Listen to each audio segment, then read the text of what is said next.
Hi, welcome to another episode of Let's Get Tipsy, where we're giving tipsy a whole new meaning by sharing tips and tricks on everything from cooking to cleaning. And today I'm going to be sharing a vanilla cake keto recipe. This is the most requested recipe for my family and friends, so here we have it. We're going to get started right away. You're going to need 1 cup of blanched almond flour, 1/4 cup of powdered erythritol, 1/8 teaspoon of salt, 1/2 teaspoon of baking powder, 1/2 teaspoon of baking soda, 3 tablespoons of butter, and you're going to want it to be cold, 1/2 teaspoon of vanilla extract, 1 cup of heavy whipping cream or 200 grams of heavy whipping cream if you want to weigh it out instead, and 2 eggs. And then we'll go over the frosting once we're done mixing this up. So we're gonna go ahead and get started. Here is all my dry ingredients. And this is kind of like a 2-in-1 recipe. So I'll show you what I mean along the way by a 2-in-1 recipe. So I'm going to just mix it up with my pastry blender, and I got this from Dollar Tree. They're only $1. A long time ago. I don't know if they still have them. Mix that up. And now I'm gonna add my butter, 3 tablespoons of butter, and I just took this out of the fridge.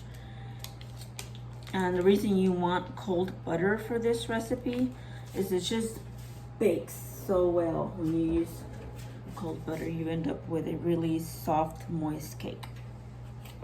And so we're just going to blend that all up. And let me just turn the camera a little bit so you can see.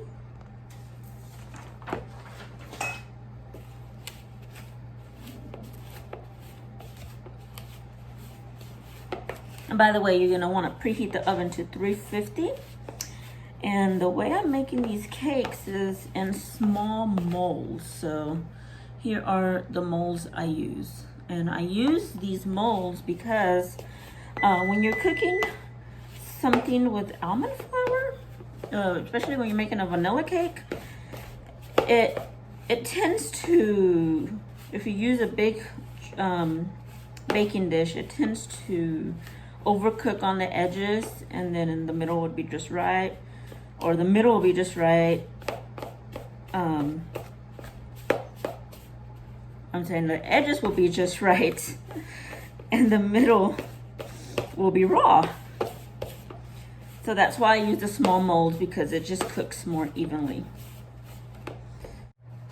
Okay, so this is the part where it becomes a 2-in-1 recipe.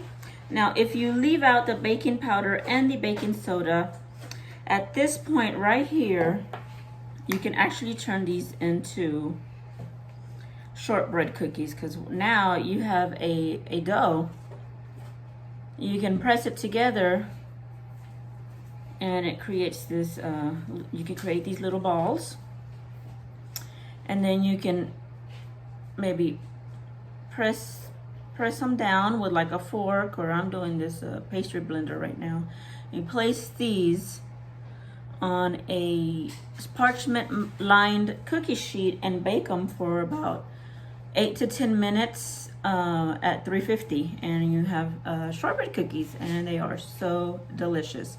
But we are not doing shortbread cookies today. We're doing vanilla cake. So I'm going to just crumble that back in there. Before you make the cookies, make sure you add the vanilla. Don't forget to add the vanilla. Okay, so now we're going to be adding our heavy whipping cream. And it is 1 cup of heavy whipping cream, or 200 grams of heavy whipping cream. And normally I would not measure it out like this. I would put my bowl on a food scale and then measure out 200 grams of heavy cream.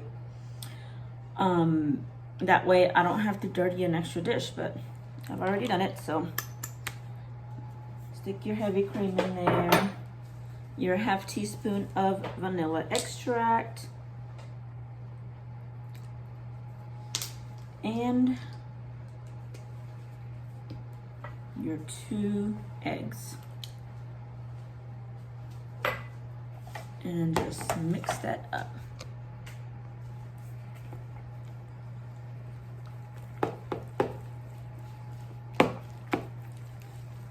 Now, if you're making the shortbread cookies, you can use room temperature butter on that.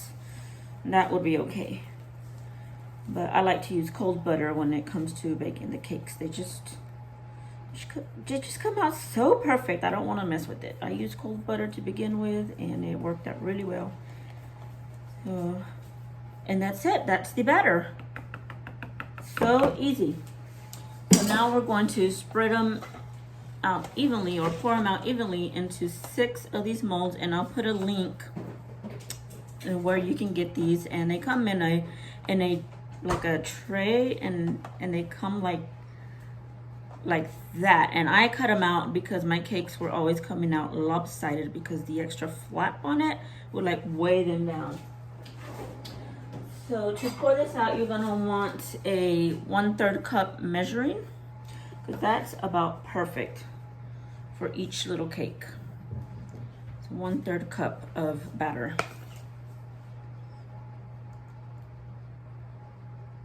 And just, that helps you spread it out evenly too. So if you have extra batter left over after pouring it this way, then you just continue to spread it and pour it out evenly among these 6 molds.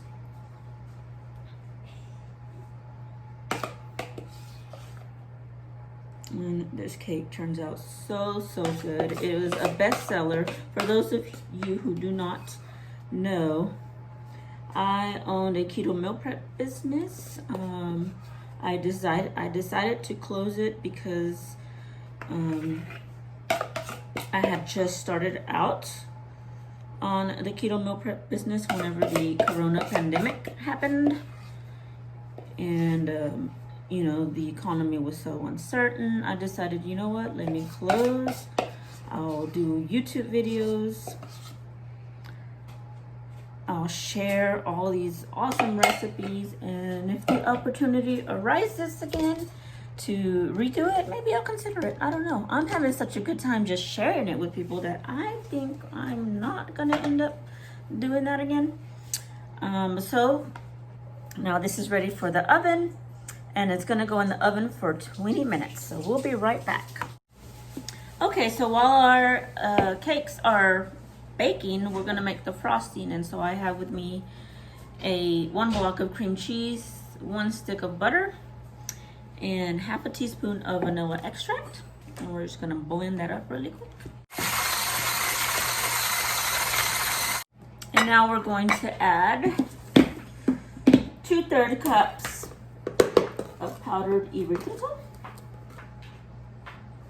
There's 1/3. There's another 1/3.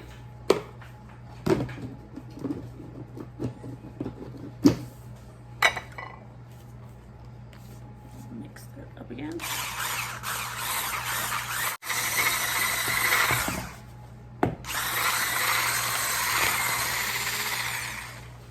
There we have it. That is how simple that frosting is, and it's so good. No cooling effect. Nobody will believe it's sugar-free. It's delicious. So excuse me while I go enjoy some of this frosting. Okay, our little cakes are out of the oven. Look how awesome they look. And so because they're so small, it won't take long at all to get these cool. So we just get these and put them in the refrigerator, let them cool, and then we'll get started with the frosting. Okay, we are finally ready for our frosting. Our little cakes are cooled. And so what we're gonna need to properly apply the frosting, first, a cup of hot water.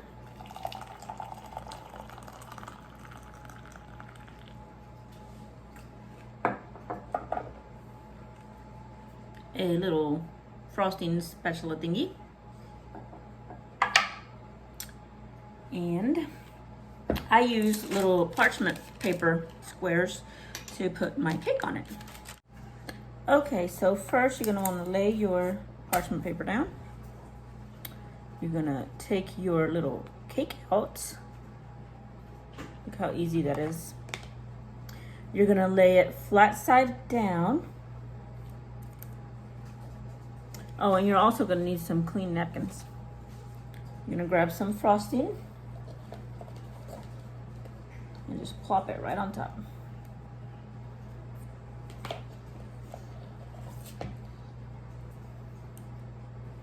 Now, to make this frosting easier to spread, this is what you're gonna wanna do. You're gonna want to dip your spatula into the hot water. That is going to heat the metal. Doesn't need to be in there long enough because that is some hot water. I'm gonna dry it off. And now because this spatula is nice and hot, it's gonna be so much easier to smooth out that frosting. Look at that. And what's cool about this recipe is that the frosting is the perfect amount for all three of your cakes. So you try to divide the frosting between those three little mini cakes. Okay, quick step. To make sure your cake looks pretty in the end, you're gonna wanna put the second layer flat side up. And now we can finish frosting it.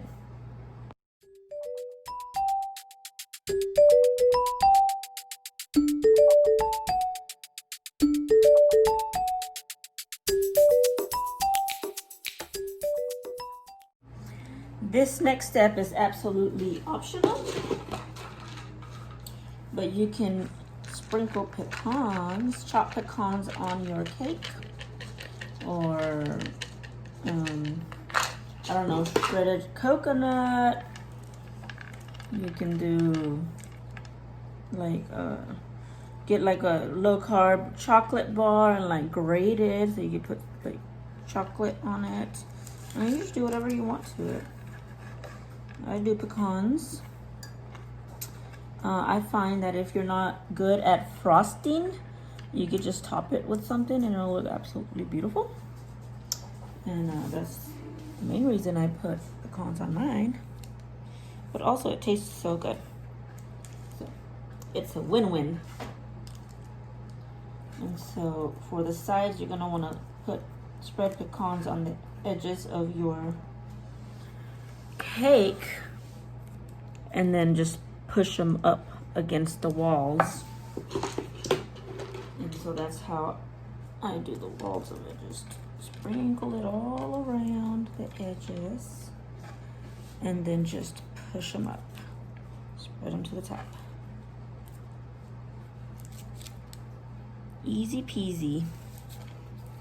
And that way, if you're not good at frosting, you can always hide those imperfections with some pecans, chocolate, whatever topping you desire. And I tell you, this was the most popular dessert I sold. I mean, I could not keep up with the demand. I mean, there are some other awesome popular dishes also that I couldn't keep up with. Every week I had to increase the amount I made. Definitely a lot of bestsellers, and I'll be sharing all of that with y'all. I can't wait to hear what y'all think of these recipes. I want to know. Once you make it, please come back, comment, subscribe, show me some love, because I'm showing y'all some love with these recipes. And these are self-developed recipes, you know, some of them. This one is for sure. And I have some more coming. So,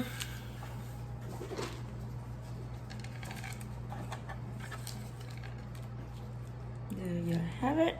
And I'll be sharing the recipe on the description, also the macros. This serves about 4 to 6 people. Depends. You can also just cut you a slice out and use it as a fat bomb after a meal. All desserts are really like fat bombs, really. That's what they are, because they're so loaded with so much fat. And usually fat bombs, you do a sweet one, so it goes after your meal. And so there you have the cake. It's so pretty. There's the slice of cake. Isn't that pretty? It's so good, guys. So good.